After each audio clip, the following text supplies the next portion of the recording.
All right, 1 minute warning. If you're not here for data breach, now's the time to eject. Nobody's running for the door, so I'm gonna guess this is a bunch of dedicated data breach crew here with me today. Thank you for showing up. I was unaware I was doing a second one, so I'm so happy to see you.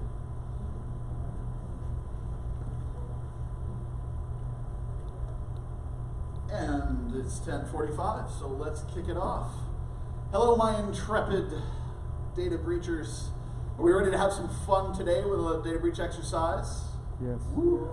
All right, yes, everybody's awake.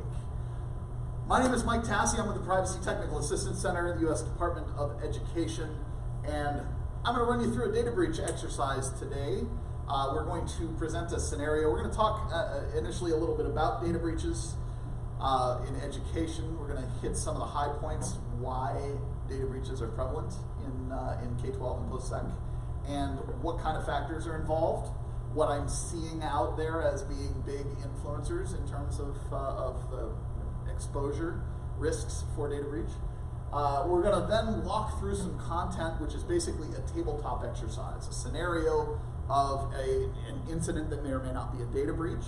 We're going to kind of walk through this together. Typically, we do this in groups. I break up the room into small groups, and you all act as independent incident response teams. However, in the conference environment, they get really upset, apparently, if I move the chairs all around. So we're going to do it all together today, and then it's good because we've got a pretty small group of folks here. So this will work out real well. We're going to talk our way through it. Typically, I do it in a few phases, right? So you'll get an introduction, sort of some scenario background. We'll talk about where we are and what our next steps should be. Then we'll kind of get into the scenario a little bit more and talk about some of the details. It'll evolve a little bit, and then we'll talk about where we're at, and then we'll kind of loop in, and I'll throw a few twists at you, and we can talk about how those change things. And then in the end, if I don't run over time again, I'll talk about how we can incorporate some of these things into a risk reduction program, right? So how you can actionalize some of this and reduce the risk of data breach. So typically, just kind of think of this as a choose your own adventure novel in terms of data breach. We'll get to kind of make some decisions, talk about the good, the bad, the ugly, where we are. What I'd love for you to do is how many folks we have in here from IT? Awesome. So think of yourselves outside of the IT realm, right? Think of yourselves in a leadership position, kind of take that orbital view, right? Because as tech folks, the technology response portion of data breaches is often the easiest part. Some of the harder parts can be things like public relations and the dealing with the legal aspects and the herding the cats around, notifying and dealing with partners and vendors and everything else, right? So keep a broad mind when you're thinking about this in terms of what our appropriate steps should be in the order of operations. Also keep in mind that the full extent or impact is rarely known up front. How many folks here have had a data breach in their organization, been involved in the response? Couple. Good. I'm glad to see not that many hands going up. That means that hopefully, may the odds ever be in your favor that it remains so. So when you first find out about a breach, you rarely know the full extent. You're unaware of the scope. Sometimes what the cause is, the scope of that incident, whatever it happens to be, is probably not clear. Whether some data was affected or other data was not affected is not clear. So keep that in the front of your mind as we start to talk about what steps we're going to take. We don't want to get ahead of ourselves. You can't unring the bell. So think about that when we start talking about, do we notify the public? Do we call the police? Do we involve third parties? Why we're doing this? Well, frankly, schools are targets of cyber attack, right? Data breaches are a thing in education. Here is an example of that. These are only the ones that we know about, right? So these are data breaches in K-12 and post-secondary that I'm aware of, from either personal knowledge, from media reports, from various aggregators of data breach information, databreaches.net, ITRC, Privacy Rights Clearinghouse, all these places that have public breach notifications, plus Some states' attorneys general put out annual reports about data breaches, so we have some information about data breaches in schools. But I'm gonna scare you now and tell you I don't think that this represents any more than maybe 5% of what is actually happening in ed, right? So I mean, if you kind of extrapolate that out, we wouldn't see a map if you saw all of the data breaches occurring in schools across the country. That's scary, right? But don't feel bad. You should see what happens in banks and the Department of Defense. So you know, it is an important thing, and we need to be aware of it, right? One thing I want to kind of stress is one of the reasons you don't see more dots on there is because FERPA, the Family Educational Rights and Privacy Act, which applies mostly, primarily in the K-12 world, does not have a reporting requirement, right? So you're not required to call the Department of Education when you have a data breach. I would recommend that you do, because that's where your parents are going to call to make FERPA complaints. So I always recommend that you call us for a couple of reasons. One, it helps us to understand what's going on in the ed space so that we can put out technical assistance and resources to help where it matters.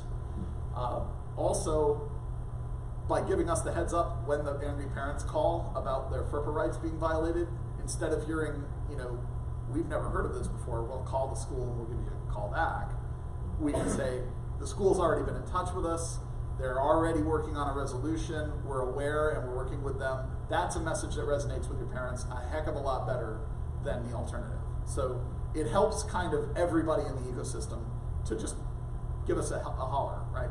There's no FERPA police, no black van and guys in suits will kick open doors and drag you off to FERPA jail. I've seen FERPA jail, it's pretty plush, so no worries. But seriously, consider giving us a call if you run into problems. We may actually be able to help. We've got some pretty decent resources and folks that have had some experience in this realm. So why do we have these dots on a map? Well, I'm talking to a bunch of tech folks, so you probably know many of these already, so I'm kind of preaching to the choir. We've got a ton of old and unpatched software, right? Especially in schools. Anybody swimming in money to buy new software and updated everything? If so, can I send you my resume? The fact is we have to make do with what we got, right? And that means legacy software, legacy hardware. Sometimes our IT support is, like one person deep, right? Like rotate the hat from gym teacher to, IT person, right? So we're challenged with resources, both, from a funding perspective and a people power perspective. So it's hard to do this, right? But it is the most prevalent thing. One of the other, I wish I was doing this talk today because, especially being technology folks, you really love it. It's kind of cathartic because I do like a journey of fail through schools, and so I just go out on Showdown and just collect all the incredible stuff that people have forgotten about on school networks. So I think our record now is like Apache 1.26 or something like this, still running at a school, publicly facing. The 90s called, they want their software back. The kids are younger than the software running on the, but it really is an exposure in terms of risk at the schools. IoT is a huge thing, right? Everything has a NIC now. It's all internet connected. Our toasters have apps, right? I've got a sous vide machine to cook food at my house that connects to my phone. Like literally everything you buy at Best Buy now has an app or a NIC. So this is an increasing area of vulnerability in schools, and I don't see it slowing down. Printers and office equipment is a huge thing. I don't know why people insist on putting their printers on the internet.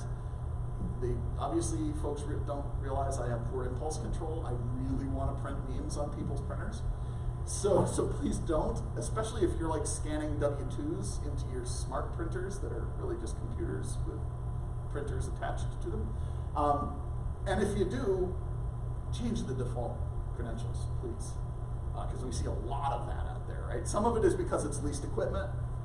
Some of it is, well, they just slapped it in place, plugged it into the wall. Fair's fair. HVACs, plant management stuff, water, power distribution, smart grid stuff is all over the place in schools. Why your thermostats are on the internet, I don't know, but we seem to like to do that. I call it a denial of testing attack. We turn the thermostat to like 100 degrees and nobody can go in the building. So keep an eye out on some of these sorts of things because they don't typically fall in the usual IT procurement and management functions, right? The facilities folks say their IT's problem, IT says their facility's problem, and the result is nothing gets patched, and your boilers are controlled by the internet. So keep that in mind.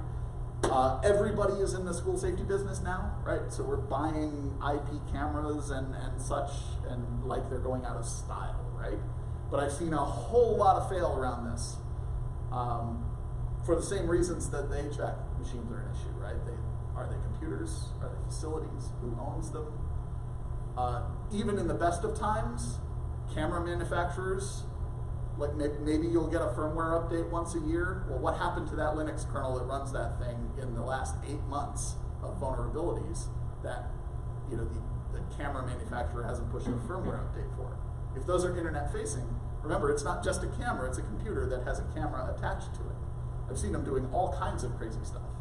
So think about these smart devices. Who has teachers with the Echoes or Google Homes in the classroom? Everybody's eyes are rolling. Like that's a terrible idea. But there's another issue, right? Student information in these cloud environments. Do you have policies for this? Does that constitute a data breach? I think we beat that horse to death.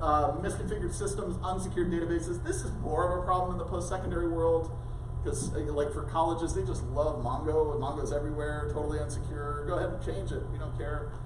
We've had a lot of issues with that. Like old MySQL boxes seem to be the thing in K-12. Users and permissions are another biggie. A lot of folks are one deep. So, managing all of the users with a position that one IT person taking care of is huge, sprawling thing. It's sometimes hard, but way too many default passwords, default admin credentials, things that have been just sort of overlooked or quickly put up and forgotten. So I'm going to give you the secret to greatly reducing your data breach. You can thank me later. Stop clicking on stuff. Just if your users do this one thing, just this one thing, you will be so much less likely to experience a data breach. Is it likely to happen? Probably not. If you can get it to happen in a little way, well, little's better than nothing at all, right? So now that I've preached to the choir, let's talk about the scenario. Here we get into the fun stuff. Welcome. You are all now employees of a very large school district. You have 170,000 students in your district. You've got dozens of schools all over the place, different types, different locations, some more rural, some more urban, some are in high rent districts, some are in challenged urban environments. So you've got a pretty good distribution, right? You have some critical IT services centralized at the district, things like your SIS. But the schools have this mix of on-premise and cloud solutions. Some are more cloud-oriented, some do everything themselves. So that's neither here nor there. Welcome, it's Friday. It is Friday, the weekend, right? Coming up, Friday morning, you receive a note to the IT team at the from the IT team of one of your larger high schools. They are seeing alerts for infections by Emotet malware. Anyone familiar with that malware?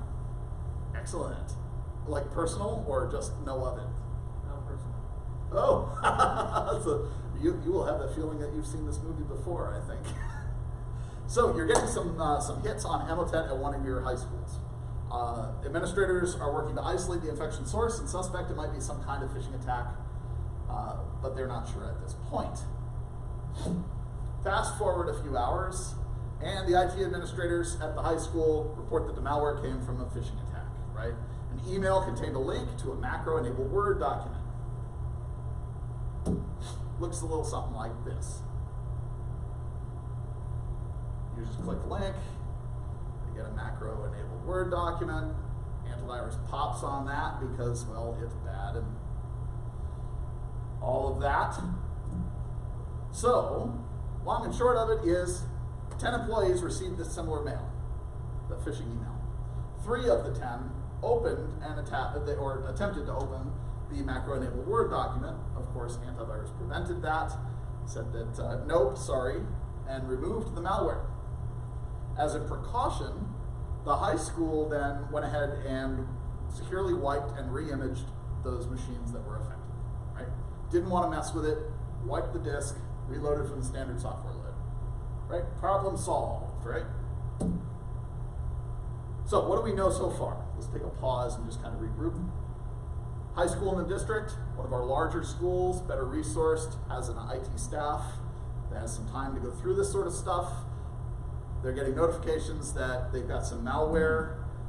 They have traced it back to employees opening a mail. Right? 3 of the employees fell for it, and we'll talk to them about their training later. But antivirus software caught that malware, killed it, and just to be safe, they wiped it and re-imaged it. So, let's discuss. Right? Is this a data breach? Could this be a data breach? Sure. How do we know? Well, it's tough to figure out. Tricky, right? So, can a malware infection be a data breach? Let's start at the big level, right? Yes, because some nodding heads. Yes, absolutely it can be, right? Is this particular malware infection a data breach? Based on what we know right now, antivirus caught it and killed it, right? So we didn't get code execution on our machines. Does that mean all of our machines are clean? Who knows, right? So at this point, do we say anything that includes the word data and breach? No. Heck no, right? What's the root cause of the incident right now, as far as we know? An email from the user. Ah, yes. PEBCAC. Problem exists between chair and keyboard.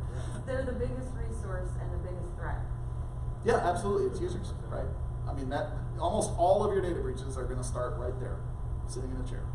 Right? Technology. This is a people problem that has a technology bent to it. Right? The root cause of this incident is that a user fell for a phishing email and clicked the link. Right? Is that their fault? Yes. All the IT people. Yes. Death to users. Maybe not, right? Do we train them? Do we have a training program, right? Phishing emails can be pretty convincing, right? And we all fall for them. We're IT people. We never fall for that. I bet you clicked on one. At some point, we all fall for it, right? So maybe this is just their day. What can we do about it? What role does the district play in this event, right? Because this happened at the high school. What can we as a district do in this sort of scenario? Training, absolutely. Anything else we can do? Update your stuff. Update your stuff. Yeah, what about policy and standard operating procedures, right? We're the district, right? We're the central point of information for a lot of these places. We can do a lot to help, like, oh, hey, look, this happened here. Why don't we put out a notice to everybody saying, hey, be aware of this, right? The role that we can play is information broker, right? Pushing this threat information around the district, making sure that what's the lessons learned at one school or facility are shared so that we can make sure that we don't pay multiple times for the same issue, right? The district can do that sort of stuff, right? Standardizing, helping these the various components to work smoothly and in a standard way. Let's talk about what to do. First steps. Document the incident as closed. Close that ticket. Provide remedial phishing training to the employees affected. It doesn't sound too far outside the realm of possibility, right? Malware was killed. Immediately suspend access to the network. Restore critical systems from backups and notify the Attorney General. Somebody needs less coffee, right? That's what this may have overdone it on the caffeine there.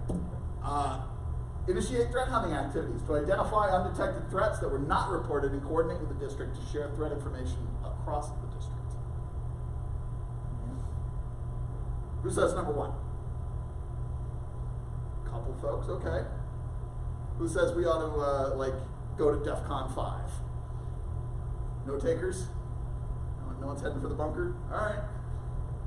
What about number 3? All right, a little more hands on number 3. Okay. Okay. Well, I mean, number 1, we could probably do that. You know, malware's killed. But could we do some more? I think this is a good opportunity to do some more, right? You had 10 phishing emails show up. It's probably not random. So maybe it's an opportunity to do a little threat hunting. Is there something else going on? What can we do? I mean, the machines were obviously wiped already, right? So you can't go back to those guys. What else could we do in our environment to kind of look for things? Run scans, look at logs, see if there's anything that looks off to you. Kick off some scans. Yeah, absolutely. Look at your logs. You know, you see any weird connections outbound? Anybody here going to cop to? Yes, sir. I was going to say do some email search and see if that email's on that. Ah, yeah, excellent. Look for that. Look for that email. You know, did anybody else get it and we just don't know about it? You know, what number 1 rule of help desk? Users lie. Did you get that email? Oh no, I've never seen that before. Okay, so yeah, absolutely. So there are some things that we can probably do, some value, right, that we can use. Never waste a crisis. Here's a crisis that we can use to justify, you know, building that relationship, getting more information, more intelligence, right, that we can share about that threat with our other schools. So definitely, yeah, number 1, okay, you're justified in number 1, but we could probably do more. So I would say 3 is probably the right one. So, it's Friday, we're done. We've had some fun playing, scanning and looking for logs and that sort of stuff. Incidentally, is anyone here going to cop to having a complete understanding of all the ports, protocols, and services that traverse your boundaries? Yeah. Anybody have a good idea, like you think you could spot something amiss if you were to see beaconing or something leaving your environment? Maybe. So that's one of those things that threat hunting is really good at doing, is kind of like helping you narrow down your egress rules, so you can kind of establish that normal level. So when something deviates, you can be like, you know, that port wasn't there the last time we looked. What's going on there? So let's say we all went home for the weekend, Super Bowl weekend or whatever. We had a blast. It's nice unwinding. Come back to work on Monday, and the phones are blowing up. Several of the more rural elementary schools and middle schools are reporting they appear to be in the midst of a ransomware attack. Uh-oh. Looks a little something like this. Typical stuff. We've encrypted your data. You're bad. You should feel bad. Pay us to get it back. Send us some files. We'll prove that we can decrypt them. And by the file name, you can probably guess what the ransomware is. Anyone have experience with this? Probably in concert with your Emotet experience as well. So this will be a very familiar situation for you. So you've got some folks that are getting notifications that their files have been encrypted, right? It's popping up on your rural schools, some of your less resourced schools. The bottom line is at least 25 computers across 6 schools are affected by the malware.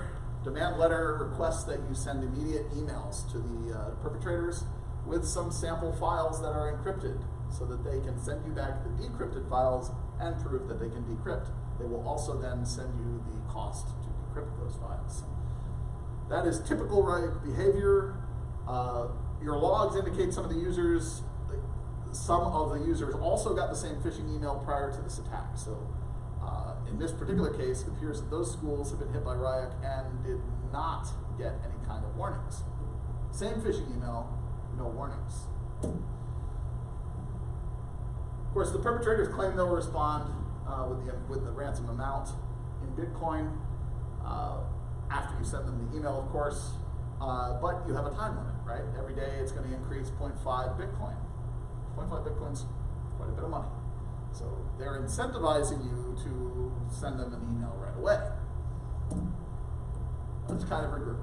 So weekend went by after our first foray, and we've come back to a fire, right? Schools are blowing up. Some of your other schools in the district are experiencing a ransomware attack.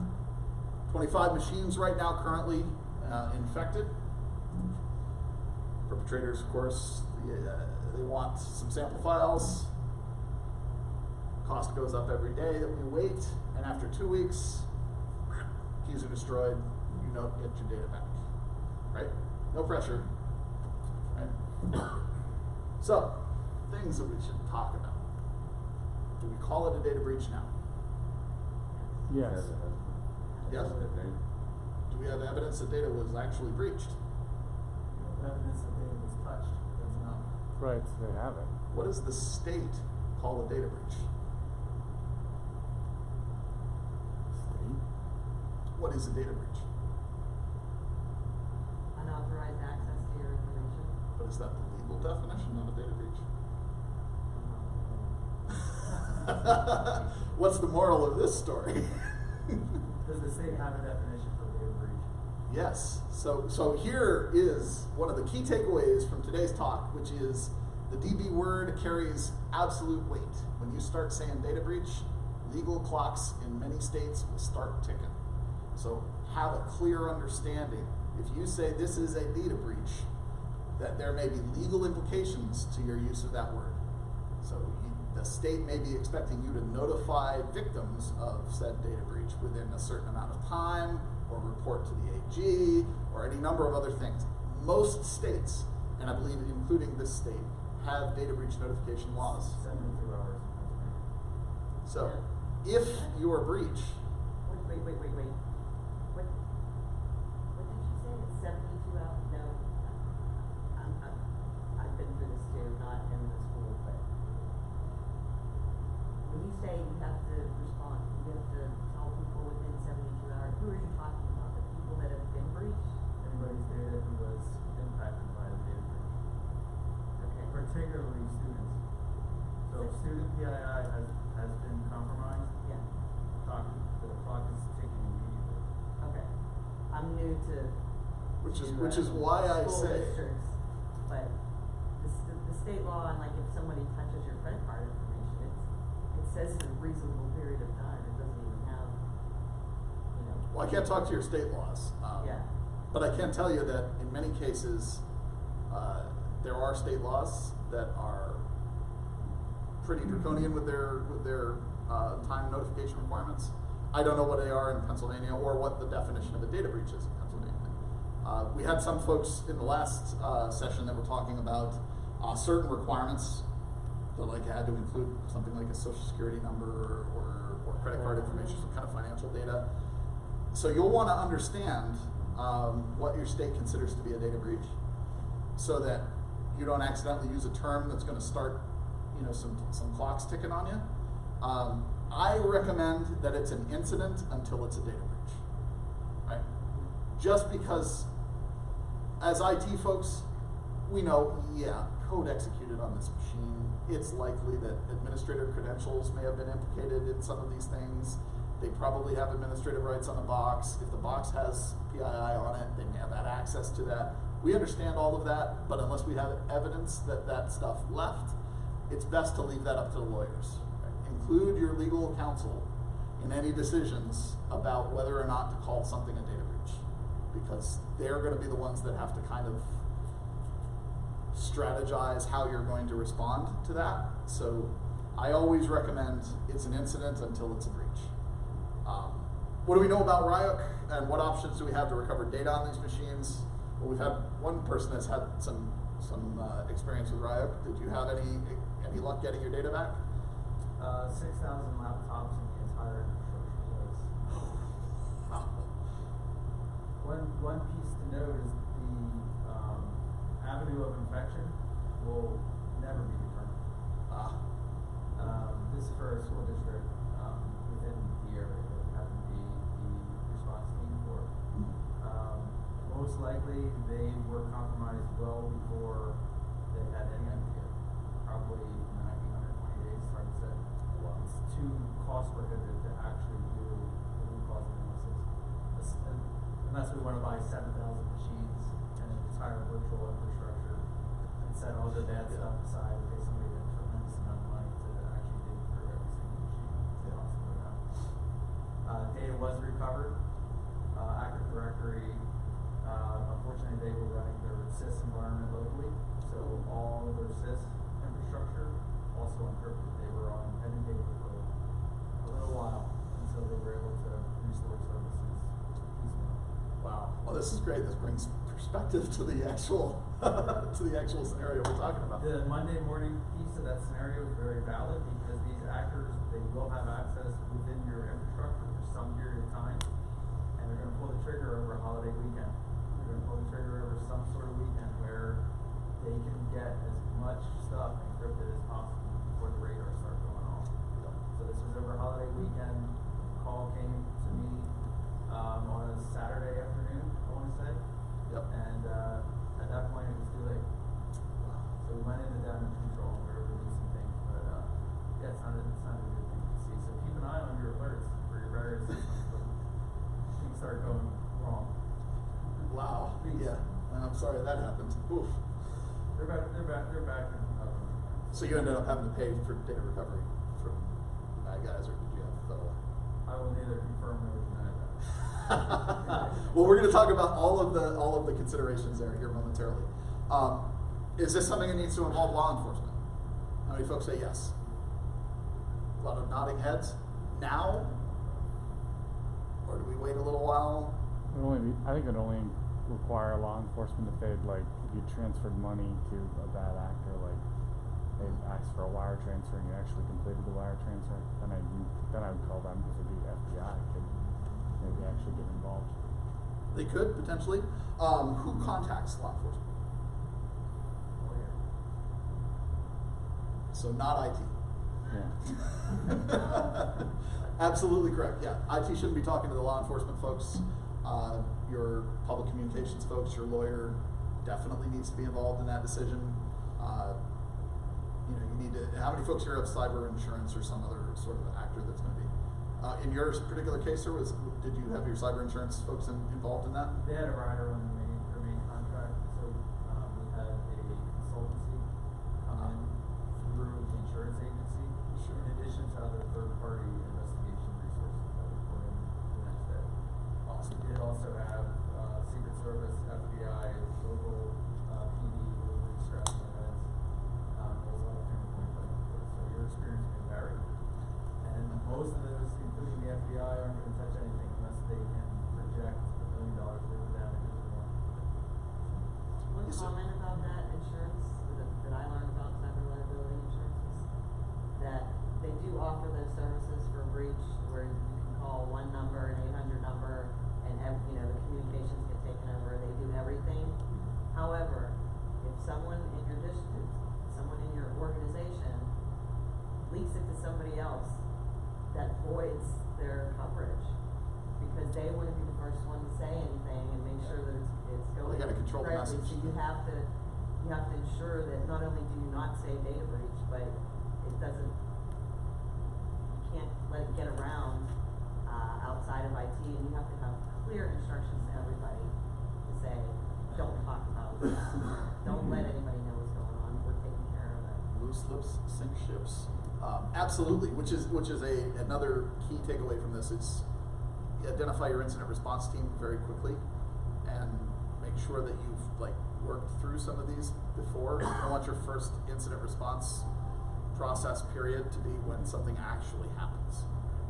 That way it allows you to kind of keep the team to who needs to be involved so the folks in the know are manageable, and also make sure you have all those lines of communication defined so that when when it happens, and everybody's stress levels up, and things are, the dumpster fire is in full effect, you can, just fall back on training and things just flow. Yes, sir, you're in the back. Another comment on cyber insurance. All the companies will not reimburse you for recovery services. They offer the service. You have to use their recovery services, their remediation services. You can't bring in your value add reseller over to effective contracts. They won't reimburse you for that. They want to leave. So yeah, and so while you're defining your incident response process, and hopefully all of you have an incident response process, you take these things into account. Kind of if your cyber insurance has specific requirements, make sure that you kind of build your process with them so that your process fits hand in glove with what they require, right? Because you want to make as much use of what you're paying for as possible. So what steps can the school and district take to respond and prevent further damage at this point? Right. So we've got some active infections going on, we need to isolate them. Right. How do you do that?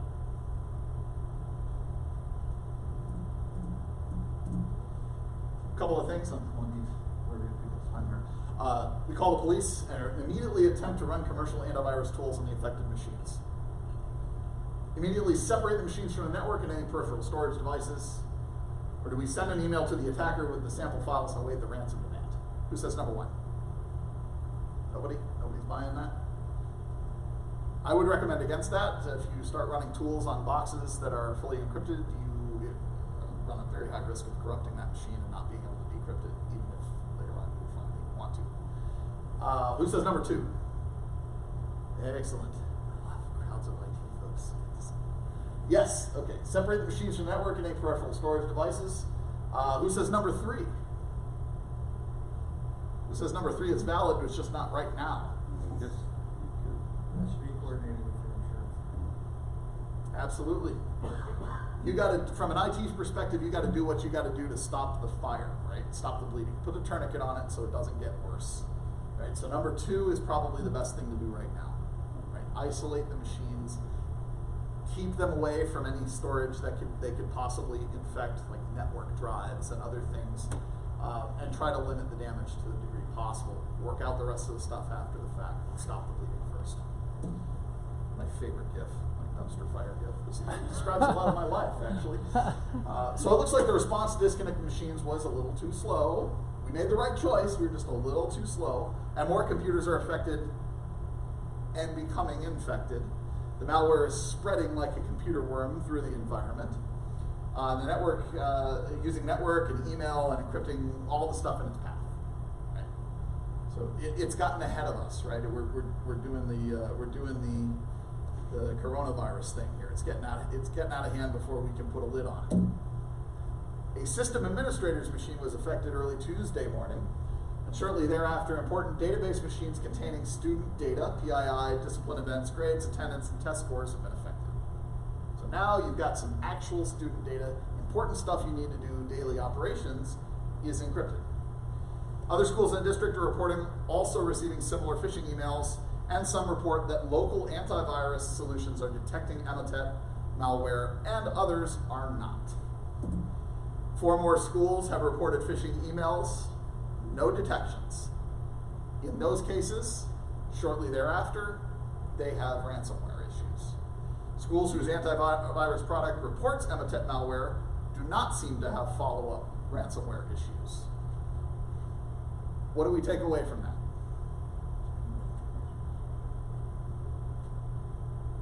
What was that? Or maybe they have a different antivirus solution. There's something different about the schools that are not detecting and also getting it. What else can we take away from this? That the Emotet thing we assumed might not have been ransomware is actually let in the initial infection vector could be the Emotet malware. Right. Right? So because if we break the kill chain at Emotet, ransomware doesn't follow, right? That's a key piece of information to know, right? So we know more machines are becoming affected. It's got worm-like features. It is not workstations anymore. It's also critical student data servers. And it seems that it's broad and targeted, right? 1 or 2 emails to a school, that could be random. 10 emails to a school, straining credibility on the random thing. Multiple schools in a district, and a lot of them, unlikely to be a random selection, right? They're targeting your school at that point. So why is a district being targeted? It's a large school district, right? You got 170,000 students and lots of employees. You've got huge payroll, and from an attacker's perspective, likely deep pockets, and a lot of data that you would probably pay to get back. And they're soft targets, because everybody knows they're behind the 8 ball. It's not like a big corporate business that actually has firewalls and everything in place and all their Absolutely. stuff patched up. So how do we stop the spread of the malware? Right? It's in right now, so how do we stop it? Disconnect from the internet to start with. Disconnect from the internet, good start. So how do Windows boxes typically spread malware? Peer to peer. Yeah. So what if we break SMB? Disable SMB in your environment. You've killed the ability of that virus to spread across laterally in your environment. Right? Won't stop the clicking on stuff problem, but it might stop the. In this particular case, that is how it propagates. Do some research online when you find out what variant you're dealing with, right? In this particular case, other people have probably been infected. You are unlikely to be patient zero. So there's probably a lot of information on the internet about what is going on, right? Leverage that information. In this case, you'll find MSISAC and others are saying, oh, it does this, and then once it gets in, it does this, and then once it gets in, it uses SMB to use stolen credentials to connect to other machines and infect other machines in your environment. So if you kill SMB, you've killed the ability of the virus to move laterally, right? So there, how do we stop it? Boom, there's an example right there. Do we contact the perpetrators and consider paying the ransom? Who here says we do not pay ransom, period? Couple hands, okay. Purists. I like your dedication. If you ask the FBI, they will tell you the same thing. We don't negotiate with terrorists, Don't do it. You're everybody down the road is then going to have to pay. Well, here's the deal. If you don't have to pay, don't. But I would recommend that you never take any options off the table unless you are absolutely certain you don't need that data back, right? Because what is the cost? Sure, maybe you can pay somebody to come in and reverse engineer the malware at a cost of $100,000 or more, or you can pay $300, potentially throw $300 in the trash, or maybe that $300 gets you a key that you can decrypt. If the cost, the decision-making process there, we don't want to pay criminals to do bad things. But if you want to get your data back, I would recommend that you don't take all the options off the table right initially. Many things can go wrong with getting your data back, but if nobody ever got their data back as a result of a malware attack, then there would be no malware attacks. Right? People have to get their data back in order for the ecosystem to work. So yes, if you can avoid paying, don't. But never take everything off the table because you may find yourself in an untenable situation. Yes, ma'am. Can I ask a question about Yes. this breach that happened? Sure. Where someone may or may not have paid. Was it because you were trying to there was no backup of the information, or were people holding files on their computers that were not on the network to be backed up? Yes. Okay. One thing to know, Ryuk in particular, and a lot of the crypto wares will actually seek out and disable file backups either natively, Kills everything.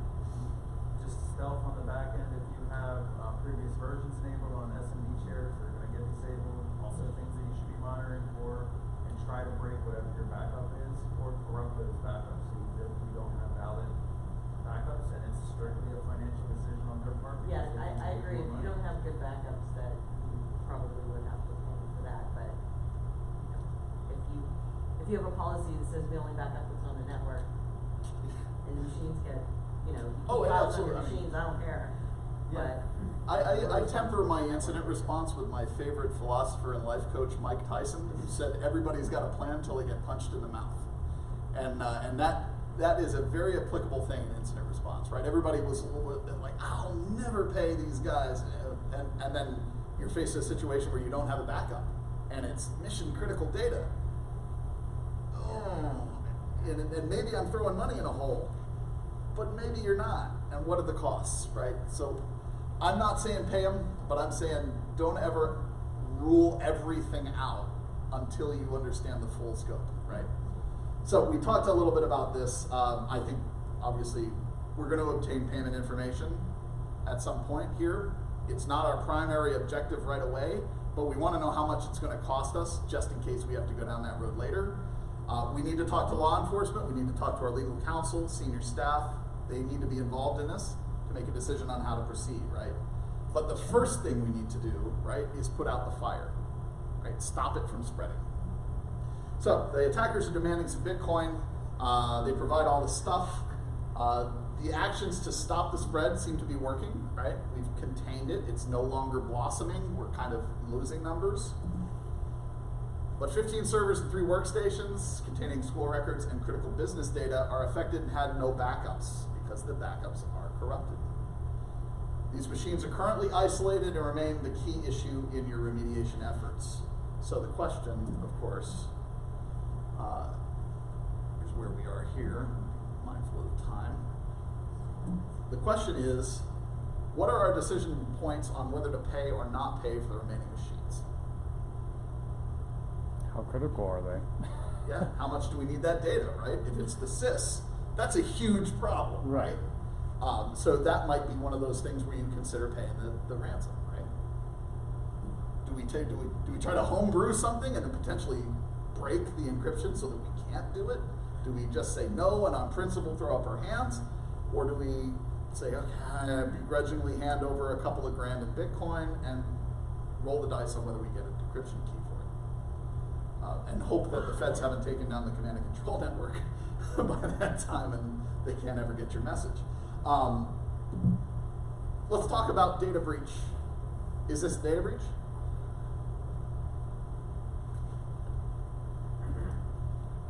Do we have any indication that they have actual access to our data? No. Well, we know they have access to the data, but we don't know if they breached it. I guess they technically did if they had access to the data, but they didn't leak it yet. Yeah. Do we know that they actually retrieved any of it? Yeah. So this is one of those questions that really makes you think, right? Because we know that versions of Ryuk do have some capability to exfiltrate files, right? Some of the versions of Ryuk do look on your hard drive for things like docs and PDF and Excel spreadsheets containing certain keywords, right? So if they're targeted at your environment, that keyword list might change, and maybe some did leave your environment. But do you have proof that that happened? I can't tell you one way or another. I'm giving you food for thought. This is why having your legal counsel as part of your incident response process is so important, because they need to help you make those decisions. Your insurance company, in many cases, has experience with this a million times over. They can help you with this sort of stuff. Having those resources be involved is a key factor of success in incident response. Let's talk about FERPA for a second. Is this a FERPA violation? No. So let's say this gets out in the news. Suppose parents are going to call me complaining about their kids' FERPA rights? Yes.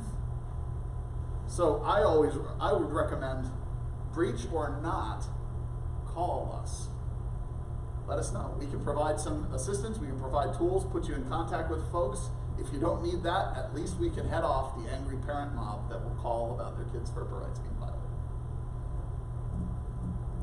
So, best option for us here, make sure we're not going over here, comply with regulatory requirements and determine whether to attempt to retrieve the data by paying the ransom.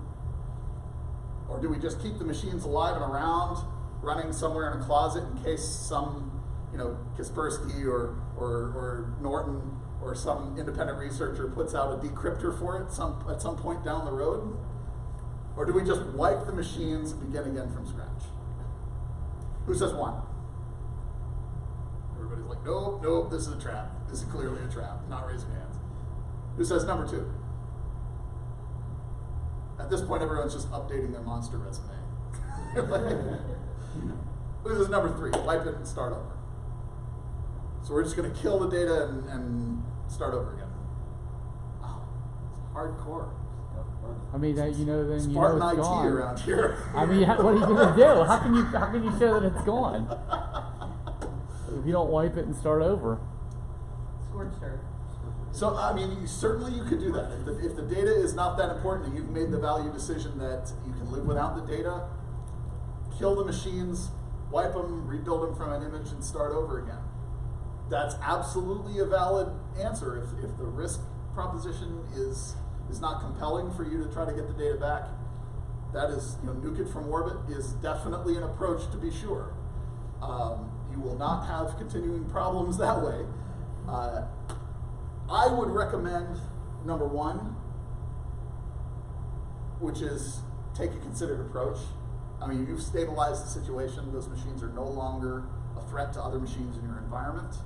You can take a moment to get a breath, to consider your options, to think about the risk exposure and what the potential cost-benefit analysis is. Comply with your regulatory requirements, make sure you check the boxes and keep the lawyers happy, and then make a determination with your leadership. How important is this data? Do we risk a portion of our budget and potentially emboldening criminals to get this data back? What's the risk benefit? That is always a better option than a knee-jerk reaction of nuke it from orbit. It's the only way to be sure, right? Because you can't go back from that. Once you've done that, you're done, right? And I wouldn't recommend just keeping zombie machines alive in hopes that sometime down the road that the decryptor will become available. There's no guarantees. So we talked a little bit about that. We talked about law enforcement and who in the organization should talk to law enforcement, what happens when they become involved. For smaller infections, things that aren't going to be generating huge costs, the FBI, the DHS, and those guys, they're not really going to.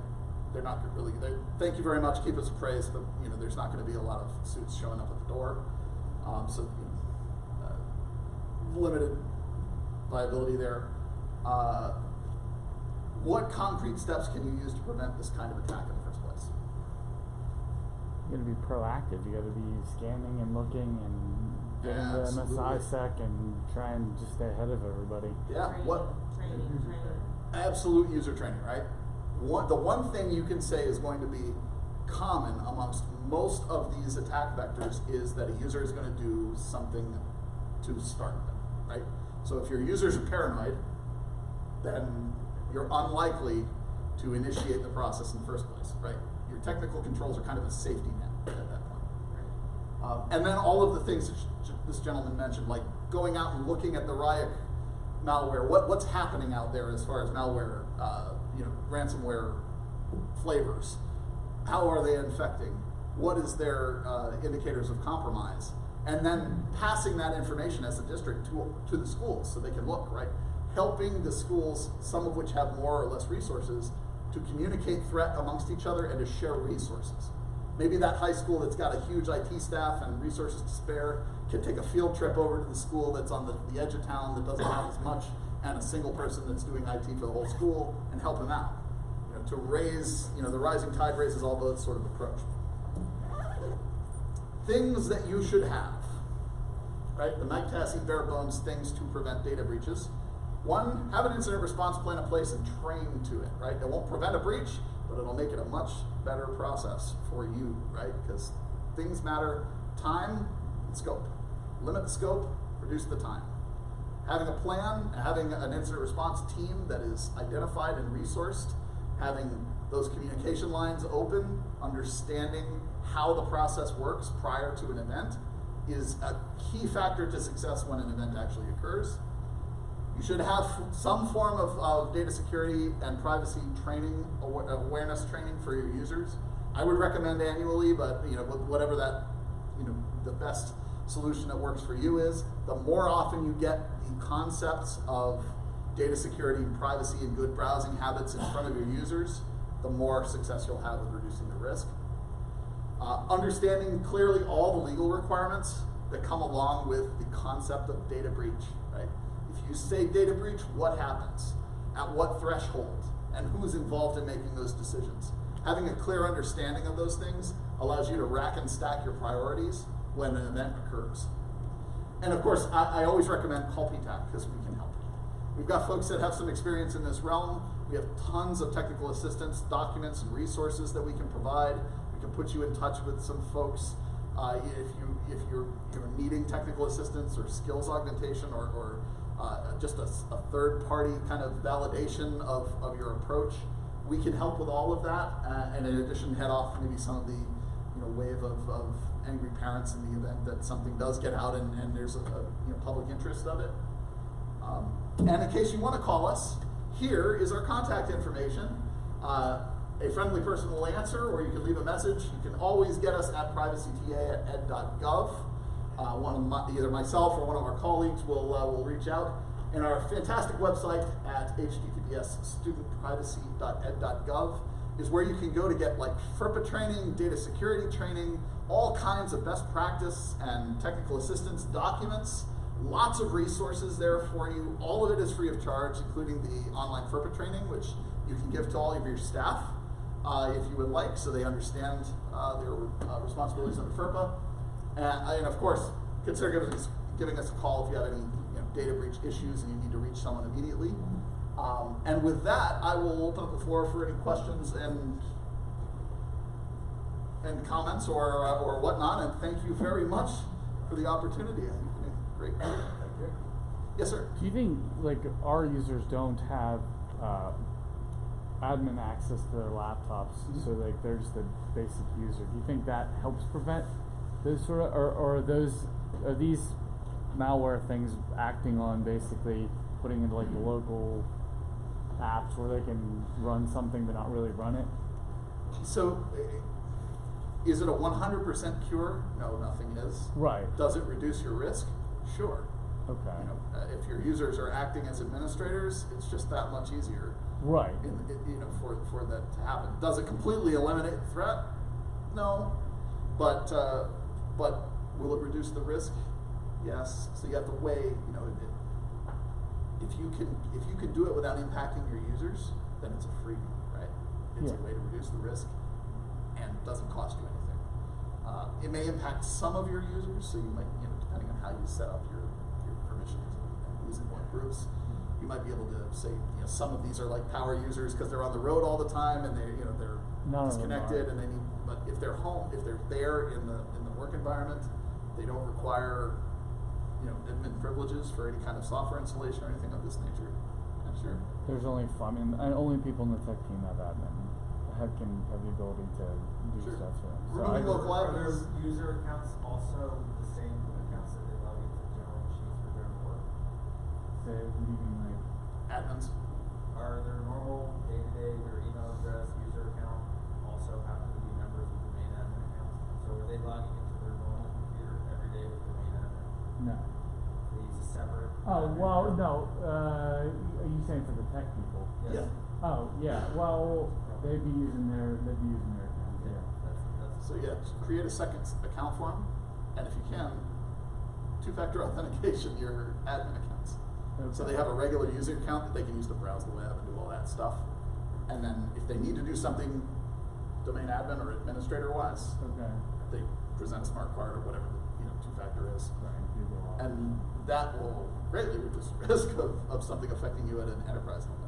Okay. So just make sure that they're not using those accounts or set up a secondary one. I think I did originally. More and more. Obviously, the domain admin group, enterprise admin, organization admins, all very privileged groups, and typically what we see is a lot of either admin account credential sharing, so password management platform of some sort, either free, paid, cloud, local, doesn't matter, do it. You may want to do something different for desktop technicians who may need local admin access to install software printers, but they don't need domain admin access. So you may end up with tiering of access. Your general user, your user, my user, everybody in your user account should be just like everybody else's. escalate or elevate privileges when necessary, using an account dedicated for that with the least amount of privileges it should have. Easier said than done. We've done security audits for districts and other IUs. We always find issues there, but it's still something that you should be working towards. Just as one of the layers of that onion, antivirus updates, password management, policy, all of these things have to play together, and you want to be a harder target. You unfortunately want your district to be so annoyingly complex or difficult to breach that they go down the street. And that's not to say we want our neighbors to get Right. we just want it to become onerous for the malware, miscreants, or whoever's trying to get into our networks, just for them to abandon. What do you guys use for anyway? Do you have any recommendations for like a password key pass or something of that nature, like software stores? Oh boy, that's a rabbit I have my hole. soapbox. Yeah. Yeah. But LastPass, we used actually LastPass and Lycotic in our infrastructure. KeyPass is okay, but it's global data. So if you get right, the database is on a local machine. I like personally, I like mini keypads, which is like cellular. Oh, okay. Some of your depending on who your antivirus providers are, a lot of those will have built-in password management functionality that's kind of cloud-based, and Make the it depends on evaluation. how. Make the evaluation if you want cloud, that you are putting the keys to your kingdom in that cloud. So my again personal soapbox, my infrastructure is in Lycotic on a server that we maintain, replicate, backup. We do export, so we can actually have physical copies of all that stuff in a binder with our IR plan in a safe that's not in my building. I like it. So that's that, and you'll find these gaps when you do tabletop exercises. So one thing that was advocated in this session, and thanks for doing this session, it was wonderful, is tabletop exercises. Without going through and simulating, and I would do this as a surprise or announce, hey, we're getting together for a day. I'll buy lunch. I wouldn't tell anybody anything else. That's the way we do it. If you're not testing, you don't have a plan. So just like disaster recovery, just like your backups, if you're not testing that and simulating and doing restores in a sandbox or in production, whatever, you can't confirm that. And those are the resume generating events that you gotta watch out for. And it's worth the time, effort, and investment internally, either fiscally or just from your own time and the team's time to coordinate those and have those discussions. Absolutely. It rolls in, so, and I apologize, but No, this is great. Everything kind of rolls up to business continuity. So it's not just incident response, it's not just disaster recovery, it's business continuity. What do we need and what information do I need to have collected and have available when shit hits the fan? And it hits the fan in all sorts of different ways. So There's an not just one infinite tabletop amount or- of flippers, textures, and oscillating devices. Yes. Yes. Various vintages of fans, various consistencies, you got it. Hard to anticipate the flingage that happens. Well, awesome, and that's thank you. I wish I could like tape you and bring you to various various events. I'll give you my contact information. We do these presentations. I'll have one at PEC or at Tech Talk Live on incident response. I won't share much Awesome. more information on that particular incident, but we've seen several. Yeah, I would be more than happy. That's I mean that's great having somebody that's done that in the environment is invaluable, because especially I think it's beautiful because your experience is very closely aligned to the scenario from here. Thankfully, it's a hot topic right now. Yes, it is. Hopefully your morning session is better attended. I didn't come because it said it was 9:30 to 9:30. I thought that was an error. Yeah, I guess they scheduled it for 2 hours. I was kind of surprised because it was like, hey, you've got another session. I'm like, what? Yeah, you were trying to leave. Yeah, I was like, oh, I'm done. No, I'm not. Cybersecurity and these sort of discussions are very hot right now, which is great. Unfortunately, it's because Lots of local people. people are getting impacted for it. There's a whole lot of fail. It's also budget generating and allows you to start making that discussion at the administration level, supervisory level, superintendent, executive director level to say, hey, we have X budget, we've been spending maybe 1-2% just antivirus or just enough to get by. We need to start making decisions to try to protect ourselves. Well, thankfully, the math usually works out to be preparedness heavy versus reactiveness. Reactive. Like, you know, if something Yeah. happens, it's a heck of a lot more expensive. Several insurance. Awesome, guys. Thank you. Depending on what people have, many insurance companies will also offer security evaluations free of charge. Air quote free of charge because it's in their best interest. And if a breach or some sort of event were to happen in your environment, it's not a once and done. It's not okay. We've got $1 million settlement from insurance. We're going to go. Everybody's happy. It's a real long tail of everything that we need to do. All the gaps that we find in the analysis or from the mitigation consultancy. We need to make changes to our security infrastructure. We need to make changes to VLANs. We need to buy new infrastructure. We need to buy new platforms for antivirus, etc. Consulting fees. That's what we do. As an IU, so I've been one of the IUs in the state. All those things kind of pan out into one thing. So this was not quite a year ago, but for this particular school district, we're still heavily involved in day-to-day operations just to make sure things are on the right path. So something to keep in mind. Leverage resources, especially the free ones. So this is a great one. I had no idea that this was something that the Department of Ed had. So it's great. Yeah. I was one thing I was going to mention. Have you messed or had experience with the MCATs? Yes. Did you find value in it? I haven't been on the other end of it, so I know it We've only exists. seen presentation stuff, so we haven't gone too deep in it. But I will say that we leverage the MSISAC for incident response free of charge. Those guys are great. SOC at msisac.org, I think. They have cards. I'm certain they did a presentation somewhere along this. They provided boots on the ground, not boots on the ground, but they can. But they provided immediate support, totally free of charge for the initial 0 hour. This is the situation we're in. What can we do? Awesome. Free resource. Just augment your own team. I don't know everything. My team doesn't know everything. And my team is also on vacation, so they never know. So I would collect all that information, make sure you have it readily available. One of the things we facilitate is making those connections as quickly as possible, and that's something that you should also have available internally.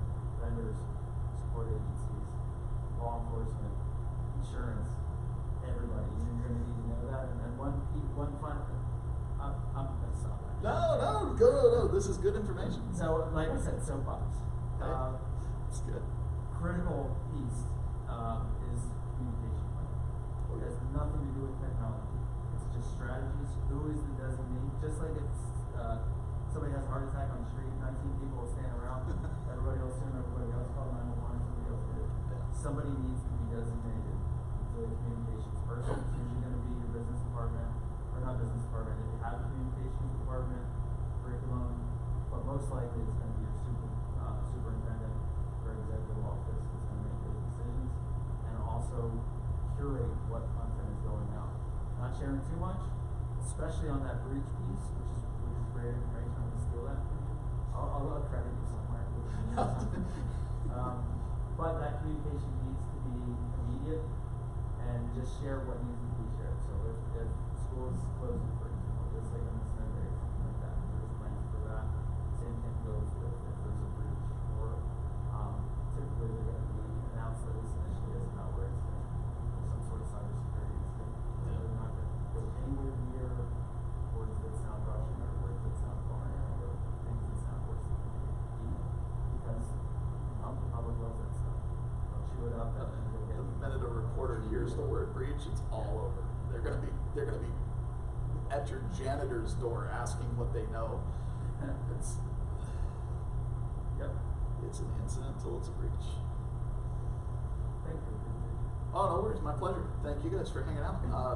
If you run into me later, I'm going to be doing a absent services talk later on in the afternoon, like I think the last presentation of the day.